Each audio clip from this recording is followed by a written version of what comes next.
Guys, നമുക്കിന്നൊരു pizza ഉണ്ടാക്കിയാലോ. എന്നാൽ നമുക്കൊരു കൈ നോക്കാം. ആദ്യം തന്നെ നമുക്ക് അടുപ്പത്തേക്ക് പാൻ എടുത്ത് വെക്കാം. പാൻ എടുത്തതിന് വെച്ചിട്ട് ശേഷം പാൻ നല്ലതുപോലെ തന്നെ ചൂടാവാൻ. അതിന് മുമ്പേ നമുക്ക് ഗ്യാസ് എത്തിക്കാം കേട്ടോ. ഗ്യാസ് വെച്ച് ചൂടാകുമ്പോൾ എനിക്കൊരു മിസ്റ്റേക്ക് പറ്റിയതാട്ടാ, എല്ലാവരും ശ്രമിക്കണേ. അങ്ങനെ പാൻ ചൂടായതിന് ശേഷം നമുക്ക് എണ്ണ ഒഴിച്ചു കൊടുക്കാം. അതിനുശേഷം നമുക്ക് എണ്ണ ചൂടാവണം. എണ്ണ ചൂടായതിന് ശേഷം മുട്ടയുടെ ഉണ്ണി പൊട്ടാതെ തന്നെ നമ്മൾ എണ്ണയ്ക്കകത്ത് മുട്ട പൊട്ടിച്ച് വയ്ക്കാം. മുട്ട നല്ലപോലെ തന്നെ തിളയ്ക്കണം കേട്ടോ. മുട്ട നല്ലപോലെ തന്നെ ചൂടായതിന് ശേഷം രക്ഷപ്പെട്ടു, ഉണ്ണി പൊട്ടാതെ തന്നെ കിട്ടിയിട്ടുണ്ട്.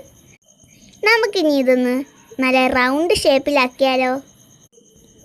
ഷേപ്പൊക്കെ ഇത്രയും മതി, കുളമാകാണ്ട് കിട്ടിയാൽ മാത്രം മതിയായിരുന്നു. ഇനി നമുക്ക് ഉപ്പിട്ട് കൊടുക്കാം. ഉപ്പ് നമുക്ക് സോറി ഗൈസ്, ഞാൻ എല്ലാ ഉപ്പും കൂടെ വാരിയിട്ട് അമ്മ പറഞ്ഞു തന്നതുകൊണ്ടാണ് ഞാൻ ഇത്തിരി ഉപ്പിട്ടത്. അല്ലെങ്കിൽ ഇപ്പോൾ മൊത്തവും കൂടെ കൊള്ളായിപ്പോയേനെ. അതിന് നമ്മൾ ഉപ്പിട്ടതിന് ശേഷം കുരുമുളക് ഇട്ട് കൊടുക്കാം. കുരുമുളക് ഞാൻ നല്ലതുപോലെ മുകളിൽ വിതറി കൊടുത്തു. അതിന് ശേഷം വീണ്ടും ഞാൻ കുറച്ചിട്ട് കൊടുത്തു. ഇനി നമുക്കിത് ഒരു പ്ലേറ്റിലേക്ക് മാറ്റാം. അത്യാവശ്യം നല്ല രീതിയിലൊക്കെ തന്നെ കിട്ടിയിട്ടുണ്ട് കേട്ടോ. അടുത്ത് നമുക്ക് ഇതൊന്ന് ടേസ്റ്റ് ചെയ്ത് നോക്കാം. ഇതൊന്ന് ടേസ്റ്റ് ചെയ്ത് നോക്കാം. ഞാൻ ആദ്യം തന്നെ ഇതും വെച്ചൊരു ഫോട്ടോയൊക്കെ തന്നെ എടുത്തിട്ടുണ്ട്. ശേഷം നമുക്കിനി ടേസ്റ്റ് ചെയ്ത് നോക്കാം.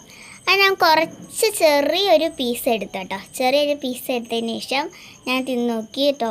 ഞാൻ പ്രതീക്ഷയെക്കാട്ടി നല്ലപോലെ തന്നെ കിട്ടിയിട്ടുണ്ടായിരുന്നു. എൻ്റെ നിന്ന് കുറേ ഉപ്പൊക്കെ പോയായിരുന്നു. പിന്നെ അതിൻ്റെ ഒന്നും ഇതിനകത്ത് കാണുന്നില്ല കേട്ടോ. പക്ഷേ കൊള്ളാം കേട്ടോ.